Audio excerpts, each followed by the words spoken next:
Hello, Rabbi. Hello, Joe.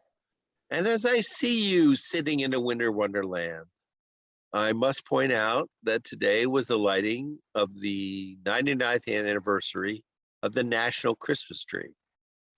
Now, when I was little, I thought this was a cool thing. And as I grew older, started to wonder.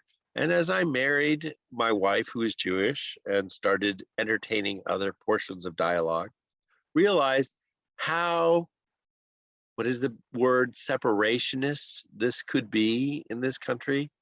But it seems like everybody enjoys the holiday season and Christmas. And as my father-in-law used to point out, Macy's and Gimbels are both Jews, and this is their best time of year.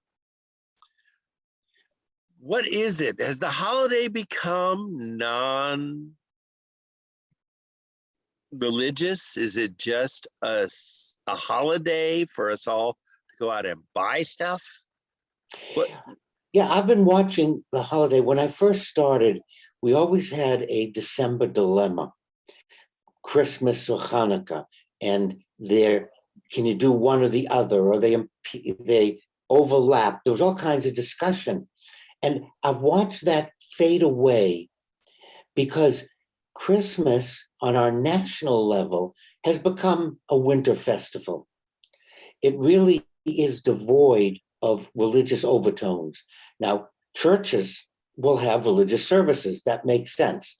And churches will put Christ back in Christmas. That's what churches are for. But on the national level, on the level of our malls, on the level of towns and villages and decorating, it's truly a festival of lights everywhere. And there's nothing wrong with enjoying. In fact, we all enjoy paintings we don't own. We enjoy pictures. There's lots of things to enjoy, and doesn't mean that we're becoming that or observing, or I'm giving up my own religion. I think it's I think it's very silly to say, gee, if you enjoy looking at a Christmas tree, then you're denying your Judaism. No, you're not. I can enjoy the Mona Lisa. I can't stand Andy Warhol. I think that's the emperor has no clothes, or the clothes have no emperor. I mean, willow boxes, man sleeping for 3 hours, the Statue of Liberty, that's not art. That's taking advantage of people. So, but some people like Andy Warhol. So Michelangelo's Pietà is a beautiful sculpture, Yes. whether or not it's a religious symbol. And Leonard Bernstein wrote the Mass, a beautiful piece. And the church wrestled for years because of his being Jewish, his Jewish identity. But he himself said he's a musician, and he dedicated this piece because of the beauty of the Mass through his talent as a musician. He's still Jewish, he didn't become Roman Catholic. And I think the December dilemma is really made up when we think we can't enjoy something.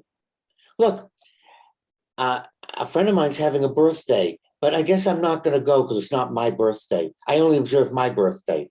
I won't observe someone else's. You'd say that's ridiculous. Why can't you enjoy someone else's party, someone else's promotion, someone else? And the National Christmas Tree makes it easier because every year, any semblance to a religion is slowly stripped away, and we're left with a winter festival. And then, of course, the churches will pick up the slack, if there is such a thing, and they will then do the religious aspect, which is where it belongs. It belongs in the churches. But isn't that homogenizing the holiday to the point where, oh, you're not Catholic, you're not Christian, but come and join us for this party because we're going to dance around the tree? Is that? But I think that's exactly it. It's the winter solstice. It's the festival of lights. We want to drive away the darkness with light. We want to drive away the depression with singing. And so the holiday is perfect for the middle of the winter. It's the dark of the sun, the dark of the moon.